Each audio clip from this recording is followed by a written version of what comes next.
जब वो बेटे को पढ़ाया है तो बेटे ने अच्छे नंबरों से हाई स्कूल पास की, तो मैया का हौसला और बढ़ा कि हमारा बेटा अच्छे नंबरों से पास हुआ है, स्कूल में टॉप आया है। तो माता पिता का साया होता है, कुछ बढ़ जाता है।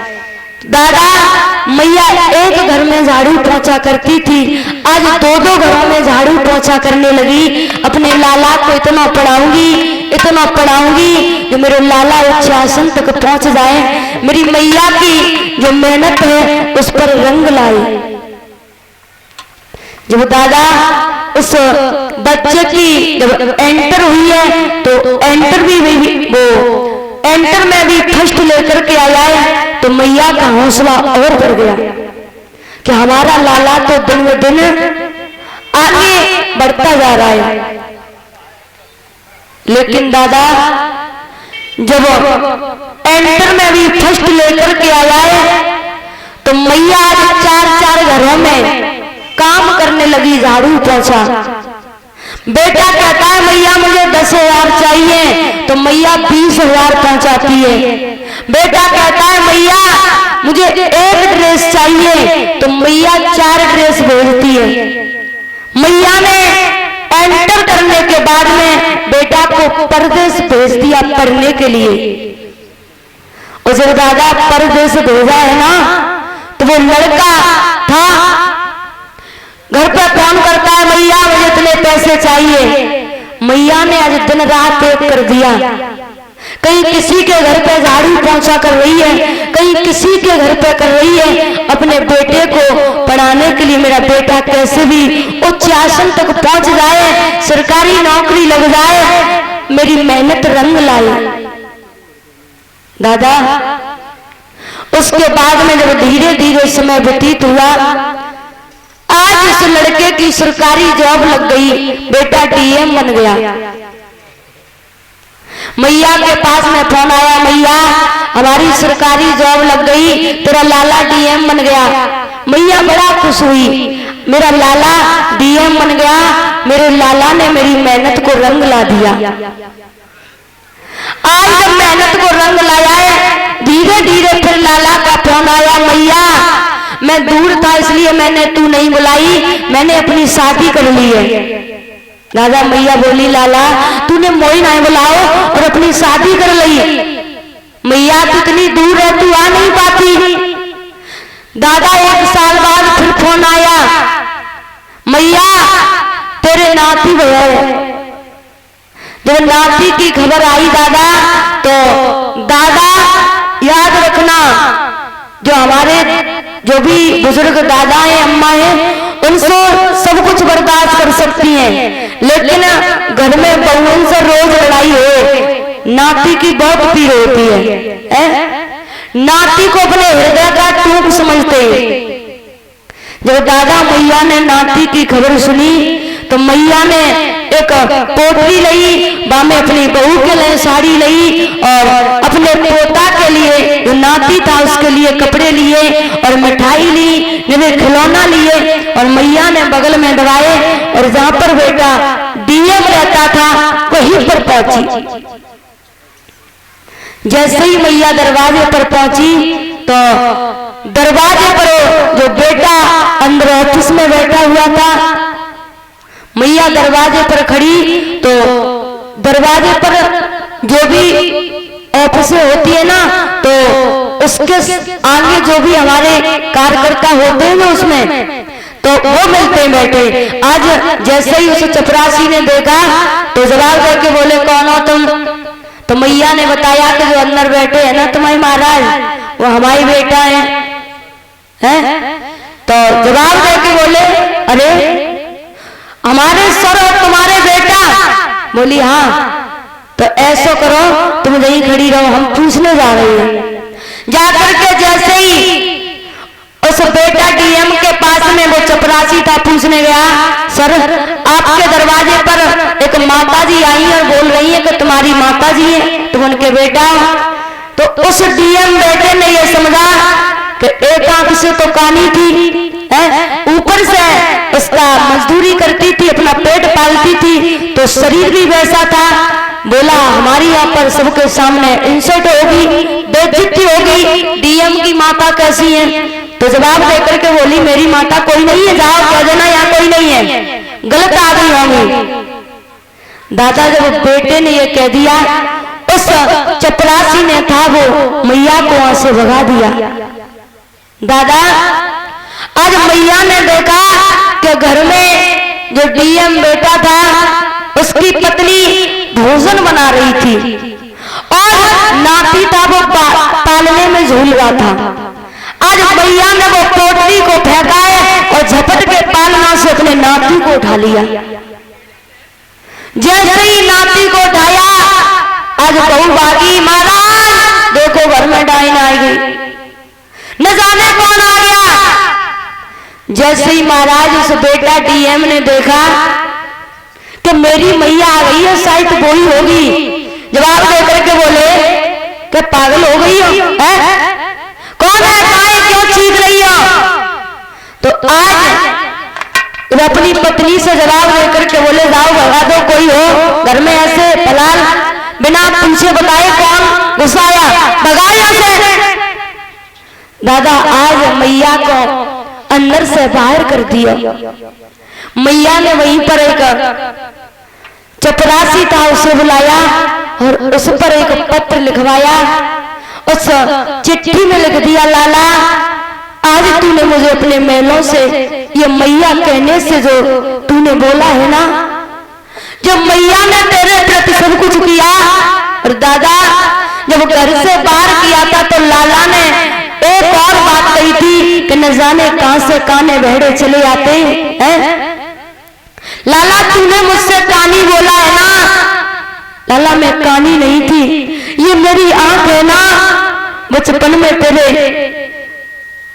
अंदर से तू पैदा हुआ था, तेरी आंख खराब आई थी, मैंने अपनी आंख को देख करके और तेरी आंख को सही करवा दिया, आंख कानी हो गई, और आज उसी मैया को तूने माता कहने से ठुकरा दिया।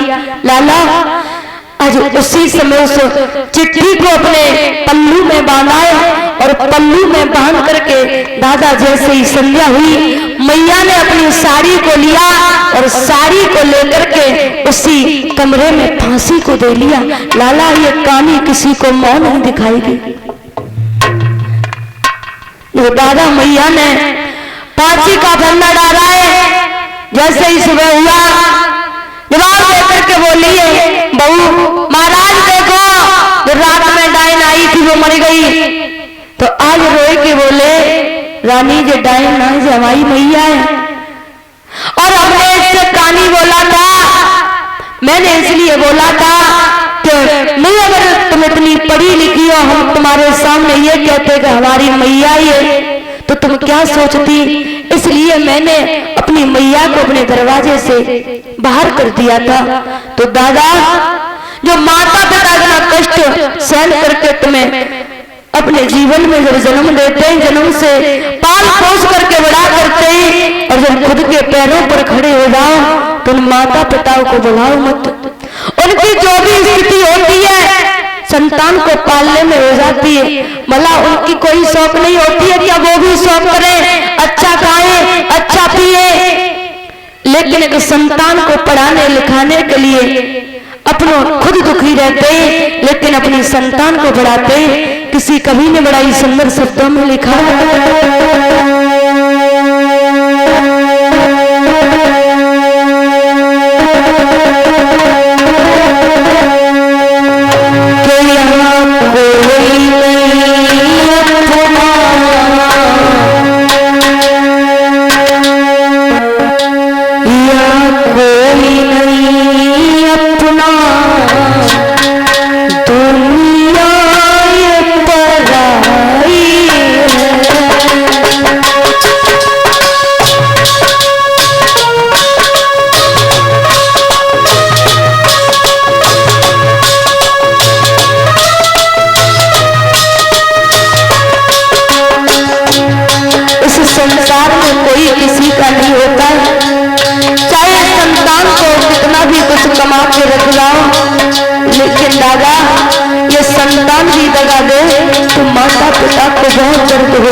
कोई नहीं अपना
से सबको जाना है, एक दिन इस दुनिया से सबको जाना है।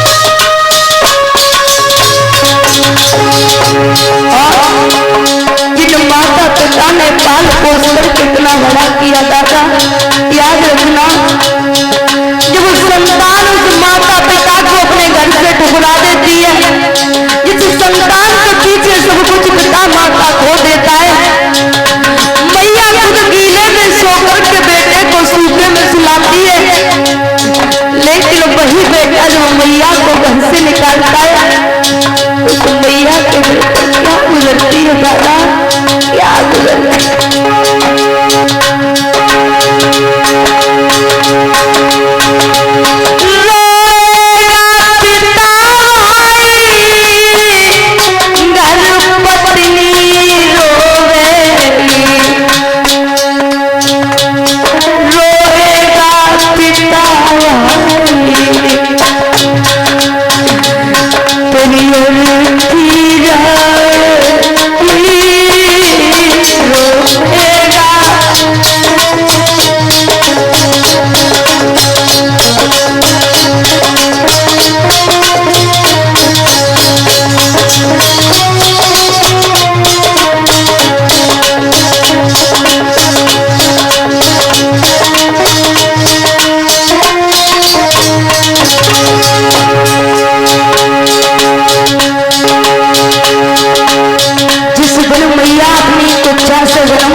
संतान के लिए फिर भी पीछे नहीं हटती है, मेहनत मजदूरी करके उस बालक को ये सोचती है मेरा लाला आगे चल करके मेरे मेहनत को रंग लाए, और जब बेटा मैया को ठुकरा दे तो मैया का साया टूट जाता है दुनिया में राजा।